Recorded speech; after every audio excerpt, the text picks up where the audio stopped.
Hello बच्चों, let's read this question. The question says lichens can be used as first one is bioindicator for water and air pollution, second one is initial vegetation for wasteland, third one is source of wood and last one is to check the air pollution. तो हमें बताना है कि lichens जो है किसके लिए use किया जाता है. तो आइए देखते हैं इस क्वेश्चन का आंसर क्या होगा. सबसे पहले जो है इस क्वेश्चन में हम बात करते हैं की कॉन्सेप्ट की. तो हम देखेंगे कि लाइकेंस जो है क्या होता है. लाइकेंस की बात करें तो ये जो है सिम्बायोटिक जो है एसोसिएशन होता है बिटवीन फंगस एंड यहाँ पे दूसरा जो होता है फंगस, दूसरा होता है एल्गा. यहाँ पे बात करें जो लाइकेंस होते हैं वो वेरी सेंसिटिव होते हैं सल्फर डाइऑक्साइड के लिए. और कह सकते हैं अगर सल्फर डाइऑक्साइड एयर में प्रेजेंट है तो कह सकते हैं कि lichens are very sensitive to sulphur dioxide pollution in the air. और यहाँ पे इसलिए सेंसिटिव होते हैं क्योंकि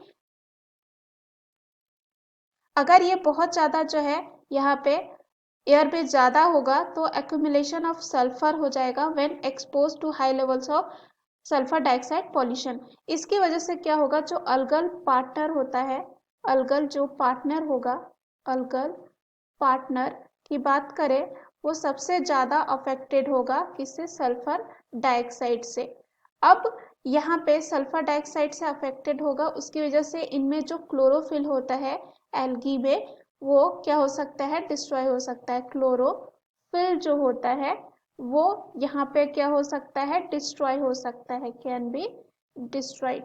सो यहाँ पे इसकी वजह से क्या हो सकता है, फोटोसिंथेसिस प्रोसेस भी इनहिबिट हो सकता है, यानी कि ब्लॉक हो सकता है या कह सकते हैं रुक सकता है. क्या हो सकता है, इनहिबिट हो सकता है जो फोटोसिंथेसिस प्रोसेस होगा. इसकी वजह से क्या होगा, वो एल्गी जो है फूड नहीं बना सकेगा. अब यहाँ पे लाइकेंस जो होती है ऑल्सो ऑब्जर्व सल्फर डाइऑक्साइड, ये जो है सल्फर डाइऑक्साइड अब्जॉर्ब करता है और कह सकते हैं कहाँ से, डिजॉल्व इन वाटर. अगर वाटर में अगर सल्फर डाइऑक्साइड प्रेजेंट है वहां से भी ये क्या करेगा, अब्जॉर्ब करेगा. तो लाइकेंस जो है बहुत ज्यादा यूज किए जाते हैं एनवायरमेंटल इंडिकेटर्स या कह सकते हैं बायो इंडिकेटर की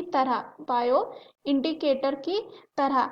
अगर एयर जो है बहुत ज्यादा क्या हो, एयर अगर बहुत ज्यादा क्या हो, पॉल्यूटेड हो और सल्फर डाइऑक्साइड हो वहां पे, तो वहां पे देखा जाता है नो लाइकेंस, यानी कि लाइकेंस वहां पे ग्रो नहीं कर सकते. क्योंकि हमने देखा अगर ये अब्जॉर्ब करेगा तो इसकी वजह से क्लोरोफिल डिस्ट्रॉय हो जाएगा, अगेन इसकी वजह से फोटोसिंथेसिस नहीं हो पाएगा. अब यहाँ पे अगर बात करते हैं, अगर एयर जो है क्लीन है तो वहां पे सबसे ज्यादा क्या पाए जाते हैं, लाइकेंस जो है देखे जाएंगे. कहाँ पे, जो क्लीन एयर होता है, क्लीन एयर होता है. तो पहला ऑप्शन यहाँ पे हम देखें तो दे रखा है bio indicator for water and pollution. तो हमने देखा जो लाइकेन है वो यूज किया जाता है बायो इंडिकेटर फॉर वाटर. अगर वाटर में सल्फर डाइऑक्साइड बहुत ज्यादा है तो वहां पे देखा जाएगा कि लाइकेंस नहीं है. अगेन यहाँ पे एयर के साथ ये जो है वाटर में भी होता है, कह सकते हैं वाटर पॉल्यूशन को लिए भी ये इंडिकेटर यूज किया जाता है क्योंकि वहां से भी क्या कर सकता है, सल्फर डाइऑक्साइड को ऑब्जॉर्ब करेगा. सो यहाँ पे फर्स्ट आंसर हो जाएगा इस क्वेश्चन का. सेकेंड है initial vegetation for waste plants. तो यहाँ ये गलत होगा क्योंकि initial vegetation for waste plant के लिए यहाँ पे लाइकेंस यूज नहीं किया जाता है. थर्ड है सोर्स ऑफ वुड, ये भी सोर्स ऑफ वुड नहीं होता है, ये गलत होगा. टी है to check the air pollution. तो यहाँ पे ये भी जो है गलत होगा क्योंकि ये बायो इंडिकेटर होता है for water and air pollution.